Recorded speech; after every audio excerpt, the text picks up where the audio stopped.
ಹೈಸ್ಕೂಲಲ್ಲಿ ಇವತ್ತು ಯುವಕರು ರಕ್ತದಾನ ಮಾಡ್ತಾ ಇದ್ದೀರಾ. ಒಂದು ಪುಣ್ಯದ ಕೆಲಸ, ಅವರ ನೆನಪನ್ನು ಮಾಡ್ಕೊಳ್ಳೋವಂಥದ್ದು ದಿನ. ಹಾಗೂ ನಮಗೋಸ್ಕರ ಹೋರಾಟ ಮಾಡಿದಂಥ ವ್ಯಕ್ತಿ. ಅವತ್ತು LB ಕಾಲೇಜಲ್ಲಿ ಅವರ ನಾಟಕವನ್ನು ಪ್ರದರ್ಶನ ಮಾಡಿ ಎಷ್ಟು ಮನ ಮುಟ್ಟೋ ಥರ ಇತ್ತು ಅಂದರೆ ಕಣ್ಣಲ್ಲಿ ನೀರೇ ಬರ್ತಿತ್ತು, ಅಷ್ಟು ಚೆನ್ನಾಗಿ ನಾಟಕವನ್ನು ಪ್ರದರ್ಶನ ಮಾಡಿದ್ರು. ಸೊ ಅವರ ಹೋರಾಟವನ್ನು ನೆನಪು ಮಾಡ್ಕೊಳ್ಳೋ ಅಂಥದ್ದು ನಮ್ಮ ಯುವಕ ಜನಾಂಗದ ಜವಾಬ್ದಾರಿ. ಅದನ್ನು ನೀವೆಲ್ಲ ಮಾಡ್ತಾ ಇದ್ದೀರಾ ತಮ್ಮೆಲ್ಲರಿಗೂ ಒಳ್ಳೆಯದಲ್ಲಿ. ಯಾಕಂದರೆ ರಕ್ತದಾನ ಮಾಡೋದು ಎಲ್ಲದಲ್ಲ ಅತಿ ಶ್ರೇಷ್ಠವಾದ ದಾನ. ಅದು ಯಾಕಂದರೆ ನಾವು ಎಲ್ಲೂ ತಯಾರು ಮಾಡೋಕ್ಕಾಗಲ್ಲ. ನಾವು ಅನ್ನದಾನ ಮಾಡ್ತೀವಿ, ಮಕ್ಕಳಿಗೆ ಹೋಗ್ಲಿಕ್ಕೆ, ಶಾಲೆಗೆ ಹೋಗ್ಲಿಕ್ಕೆ, ವಿದ್ಯಾಭ್ಯಾಸ ಶಿಕ್ಷಣದ ವ್ಯವಸ್ಥೆ ಮಾಡಿಕೊಡ್ತೀವಿ. ಅದು ಇದ್ದಾದರೆ ನಮ್ಮ ದೇಹದ ಒಂದು ಭಾಗವನ್ನು ನಾವು ಇನ್ನೊಬ್ಬರಿಗೆ ದಾನ ಮಾಡ್ತೀವಿ. ಅದು ಮುಖ್ಯ. ಅದು ಯಾಕಂದರೆ ನಮ್ಗೆ ಇಲ್ಲಿ ಬರಬೇಕು, ನಮ್ಮ ಮನಸ್ಸಿಗೆ ಬಂದು ಹೃದಯದಲ್ಲಿ ಇನ್ನೊಬ್ರಿಗೆ ಕೊಡಬೇಕು ಅಂದಾಗ ಮಾತ್ರ ನಾವು ಕೊಡ್ಲಿಕ್ಕೆ ಸಾಧ್ಯ. ಹಾಗೆಯೇ ಕೊಡ್ಲಿಕ್ಕೆ ಬರೋದಿಲ್ಲ. ಭಯ ಒಂದು ಸರಿ ಕೊಟ್ಟ ಮೇಲೆ ಆ ಭಯ ಹೊರಟು, ಅದು ಮೊದಲನೇ ಬಾರಿಗೆ ಮಾತ್ರ ಅಷ್ಟು ಸ್ವಲ್ಪ ಹೆದರಿಕೆ ಆಗ್ತದೆ. ಅದರ ನಂತರ ಸರಾಸವಾಗಿ ಕೊಡ್ಬೋದು. ಅದು ಯುವಕರಲ್ಲಿ ಯುವತಿಯರು ಮುಂದೆ ಬಂದು ಕೊಡಬೇಕು.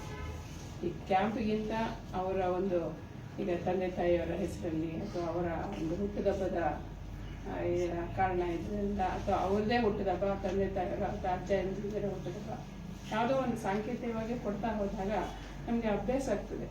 ಹುಡುಗರು ವರ್ಷಕ್ಕೆ 4 ಬಾರಿ ಕೊಡ್ಬೋದು. ಅಂದರೆ ಈಗ ಒಂದು ಸರಿ ಕೊಡಲಿಕ್ಕೆ ಶುರು ಮಾಡಿಸ್ಕೊಂಡ್ರೆ ಮುಂದಿನ ವರ್ಷ 2 ಸರಿ ಕೊಡ್ಬೋದು, ಮುಂದಿನ ವರ್ಷ 3 ಸರಿ, ಹಾಗೆ ವರ್ಷಕ್ಕೆ 4 ಸಂಘಟನೆಯಲ್ಲಿ ನೀವು ಗುರುತಿಸುವ. ಆದ್ರೆ ಒಬ್ಬ ಹಿಂದೂ ಅಂತ ಬಂದಾಗ, ದೇಶ ಅಂತ ಬಂದಾಗ ನೀವು ಒಬ್ಬ ಹಿಂದೂ ಅಂತ ಮಾತ್ರ ಯೋಚನೆ ಮಾಡಬೇಕು. ನಮ್ಮ ಜಾತಿ ಚೌಕಟ್ಟುಗಳು, ನಮ್ಮ ರೀತಿ ರಿವಾಜುಗಳು ನಮ್ಮ ಮನೆ ಒಳಗಡೆ ಮಾತ್ರ ಇರಬೇಕು.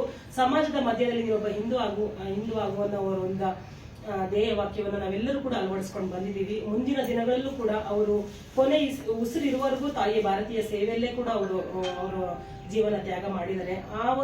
ಅಂತ ಒಂದು ಮಹಾನ್ ಪುರುಷನ ಸ್ಮರಣಾರ್ಥವಾಗಿ ಇವತ್ತು ನಾವು ರಕ್ತದಾನ ಮಾಡ್ತಾ ಇದ್ದೀವಿ. ಮುಂದಿನ ದಿನಗಳಲ್ಲಿ ಎಲ್ಲ ವಿಶ್ವ ಹಿಂದೂ ಪರಿಷತ್ ಬಜರಂಗ ದಳ ಕಾರ್ಯಕರ್ತರು ಅವರ ಒಂದು ಉದ್ದೇಶಗಳು ಏನಿತ್ತು, ಅವರ ಒಂದು ಸಾಧನೆ ಏನಿದೆ, ಅದೆಲ್ಲದನ್ನು ನೆನಪು ಮಾಡಿಕೊಂಡು ಅದೇ ರೀತಿ ನಾವು ಬದುಕೋ ನಿಟ್ಟಿನಲ್ಲಿ ನಾವೆಲ್ಲರೂ ಕೂಡ ಮುಂದಾಗಬೇಕು ಅಂತ ಕೇಳ್ಕೊತೀನಿ. ಸಹಕರಿಸಿದ ಪ್ರತಿಯೊಬ್ಬರಿಗೂ ನಾನು ಧನ್ಯವಾದ. ಎಲ್ಲ ವರ್ತಮಾನದಲ್ಲೂ ನೋಡ್ಕೊಂಡು ಬರ್ತಾ ಇದ್ದೇವೆ. ಬಹಳ ಅದ್ಭುತವಾದಂತ ರೀತಿಯ ಒಳಗಡೆ ಸಮಾಜಕ್ಕೆ ಪೂರಕವಾದಂತ ಕೆಲಸವನ್ನ ಬಜರಂಗ ಮಾಡ್ತಾ ಇರ್ತಕ್ಕಂಥದ್ದು ನಾವೆಲ್ಲ ನೋಡಿದ್ದೇವೆ, ಗಮನಿಸಿದ್ದೇವೆ. ನಿಮ್ಮ ಜೊತೆ ನಾವು ಈಗ ಮುಂದಿನ ದಿನಗಳಲ್ಲೂ ಕೂಡ ನಿಮ್ಮೆಲ್ಲ ಕಾರ್ಯಗಳಿಗೆ ನಾವು ಜೊತೆಯಾಗಿ ನಿಲ್ತೇವೆ. ಇದೊಂದು ಪುಣ್ಯದ ಕೆಲಸ, ರಕ್ತದಾನ ಅಂತಕ್ಕಂಥದ್ದು. ವೀರ ಸಾವರ್ಕರ್ಜಿಯವರ ಒಂದು ಫೋಟೋಗೆ ಪುಷ್ಪಾರ್ಚನೆ ಮಾಡುವಂತ ಅದ್ರ ಮುಖೇನ ಇದನ್ನ ಪ್ರಾರಂಭ ಮಾಡಿರ್ತಕ್ಕಂಥದ್ದು ನಮಗೂ ಕೂಡ ಹೆಮ್ಮೆ ಇದೆ. ಈ ಒಂದು ವೇದಿಕೆಯನ್ನ, ಈ ಒಂದು ಬಜರಂಗ ದಳ ಅಂತಕ್ಕಂಥ ಏನೊಂದು ಸಾಮಾಜಿಕ ವೇದಿಕೆ ನಮ್ಮನ್ನು ಕರೆದು ಇದರಲ್ಲಿ ಒಂದು ಭಾಗಿಯಾಗಿ ಅಂತ ಕೇಳಿಕೊಂಡಿದ್ದಕ್ಕೆ ಬಜರಂಗ ದಳಕ್ಕೆ ಹಾಗೂ ಇಲ್ಲಿರ್ತಕ್ಕಂಥ ಎಲ್ಲ ಬಂಧು ಭಗಿನಿಯರಿಗೆ ನನ್ನ ನಮಸ್ಕಾರಗಳನ್ನು ತಿಳಿಸ್ತಾ ನನ್ನ ಮಾತನ್ನು ಬೇರೆ ಆಲ್ಟರ್ನೇಟಿವ್ ಇಲ್ಲ. ಬ್ಲಡ್ಡಿಗೆ ಕೊಡೋರಿಗೆ ಬ್ಲಡ್ ಕೊಡೋರಿಗೂ ಅಷ್ಟೇ ಅನುಕೂಲ ಇದೆ. ಹೊಸ ಬ್ಲಡ್ ಬರ್ತದೆ, ಮೈಗೆ ಕೊಲೆಸ್ಟ್ರಾಲ್ ಹೋಗುತ್ತೆ. ಬ್ಲಡ್ಡಿಂದ ಬರುವಂಥ ಸುಮಾರು ಕಾಯಿಲೆಗಳಿದಾವೆ. ಬ್ಲಡ್ ಕ್ಯಾನ್ಸರು, ಹಾರ್ಟ್ ಅಟ್ಯಾಕ್ ಅಂತ ಕಾಯಿಲೆಗಳು ಸಹಿತ ಇದರಿಂದ 80% ತರಲಿಕ್ಕೆ ಸಾಧ್ಯ ಇದೆ ಅಂತ ಪ್ರೂವ್ ಆಗಿದೆ. ಬ್ಲಡ್ ಡೋನರ್ಸಿಗೂ ಅಷ್ಟೇ ಇದರಿಂದ ಅನುಕೂಲ ಇದೆ. ನಾವು ಪ್ರತಿ ಟೈಮ್ ಕೊಡುವಾಗ 5 ಟೆಸ್ಟ್ಗಳು ಮಾಡ್ತೀವಿ. ಹೆಪಟೈಟಿಸ್ ಬಿ, ಹೆಪಟೈಟಿಸ್ ಸಿ ಮತ್ತು HIV, ಮಲೇರಿಯಾ, ಸಿಫಿಲಿಸ್ ಅಂತ. ನಮ್ಮ ಬ್ಲಡ್ ಬ್ಯಾಂಕ್ ಲೇಟೆಸ್ಟ್ ಮೆಥಡ್ ಬರ್ತದೆ.